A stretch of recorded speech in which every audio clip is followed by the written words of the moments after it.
नमस्कार, मैं आपके साथ सोनू रंगा। आप देख रहे हैं जीन मिल। आज हम चुनावी मुद्दों की बात करते हैं। जैसे कि आपको पता है, लोकसभा चुनाव तो खत्म हो चुके हैं, लोगों की नजरें टिकी है तो विधानसभा चुनाव को लेकर नजरें टिकी हुई है। हम सीधा सीधा कांग्रेस नेता रमेश सैनी जी से बात करते हैं, आखिर विधानसभा चुनाव को लेकर क्या कुछ तैयारियां हैं। जी सर, नमस्कार। नमस्कार। सर, जैसे विधानसभा के जो चुनावों की तैयारियां किस तरह से।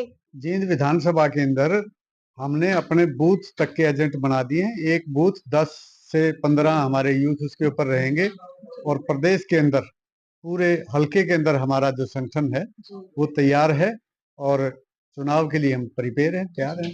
अगर सर आपको जींद की जनता आपको चुनती है तो क्या कुछ। देखिए, मैंने 2 बार जींद से पहले भी चुनाव लड़ा है जी। और 2 बार के चुनाव में जनता ने मुझे बहुत अच्छे वोट्स दिए हैं। और मैं जब गांव में जाता हूं तो हमारे जो लोग हैं, जमींदार और मजदूर वर्ग, जो हमारा कमेरा वर्ग है, वो एक ही बात कहता है, बोला सैनी साहब मेहनत करे जा। वो कहते हैं तीजे चौल भीजे। अब की बार जनता ने मुझे यहाँ से एमएलए बनाने का मन बना लिया है। जी। जैसे सर बात करें कांग्रेस पार्टी के जो मैन चेहरे, जैसे किरण चौधरी जी ने कांग्रेस को छोड़ दिया है, नुकसान और देखो, किसी के जाने से नुकसान तो होता ही है, फिर भी उसके एक क्षेत्र की बात है। परंतु हमारे प्रदेश के जो नेता हैं, चौधरी भूपेंद्र जी हैं, कैप्टन जी हैं, शैलजा जी हैं, ये सब इस चौधरी वीरेंद्र सिंह जी, ये सब इस डैमेज को कंट्रोल कर लेंगे।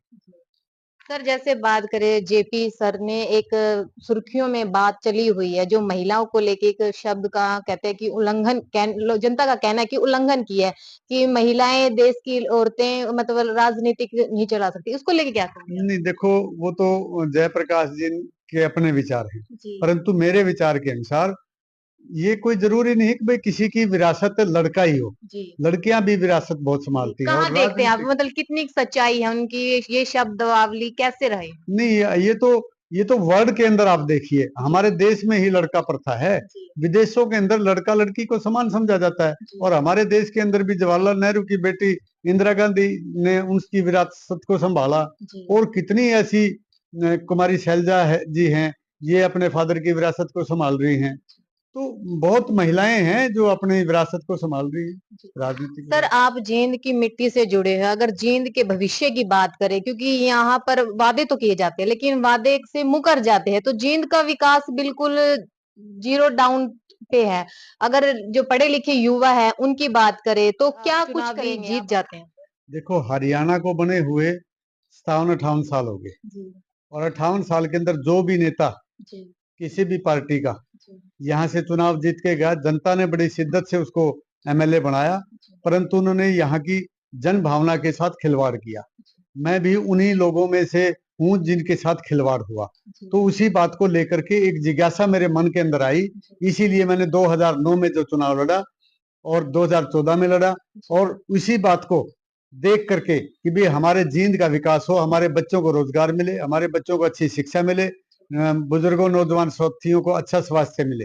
यानी मेरी जो मूलभूत सुविधाएं हमारी हैं, रोटी कपड़ा और मकान, वो हर व्यक्ति को मिले, ये मेरी सोच है। इसको लेकर के मैं लगातार 15-20 साल से ये लड़ाई लड़ जो रहा आप हूँ। वादे कर रहे हैं ये सिर्फ कैमरे तक ही सीमित रह जाए? नहीं, अगर कैमरे तक सीमित रहने होते तो मैं राजनीति की तरफ कदम नहीं बढ़ाता। जी। क्योंकि मैं यहाँ पैदा हुआ पला बड़ा हूँ और मैंने इस शहर की दुर्दशा को देखा है। मैंने उन नेताओं को भी देखा है जिन्होंने हमारा शोषण किया है। तो उन नेताओं के उन शोषण को देखते हुए मैं इस राजनीतिक रूप से अपने कदम ताल आगे बढ़ा रहा। आपने देखा होगा कि भाई अब एक प्रथा, एक ट्रेंड बन गया है। भाई जिन नेताओं ने हमारे प्रदेश, हमारे जींद हल्के का जो काम नहीं किया, अब आगे बढ़ करके अगर उसी परिवार के फिर विकास की जो बात है वो बेमानी है। अब की बार जनता मेरे जैसे नौजवान साथी को, पिछड़े वर्ग के आम गरीब परिवार के लड़के को मौका देगी और इस हल्के का हम बहुत अच्छे तरीके से विकास करेंगे। यहाँ बच्चों को रोजगार उपलब्ध कराएंगे, यहाँ इंडस्ट्रीज लाने का काम करेंगे, चाहे उसके लिए मुझे केंद्र के साथ कितनी बड़ी लड़ाई क्यों ना लड़नी पड़ जाए। मैं यहाँ इंडस्ट्रीज ला करके हमारे बच्चों को रोजगार के लिए उनको पुख्ता। ये थे हमारे साथ ओबी सेल के प्रदेश अध्यक्ष हरियाणा के रमेश सैनी जी, जिन्होंने बेबाकी से कहा है अगर हमें मौका मिलता है, हम चुनावी जीत जाते हैं, तो जींद के विकास के लिए, पढ़े लिखे युवाओं के लिए रोजगार की उपलब्धि करवाएंगे, नौकरियां बेरोजगार है उसको लेके। तो हम मिलते हैं किसी अन्य वीडियो के साथ, तब तक के लिए जय हिंद।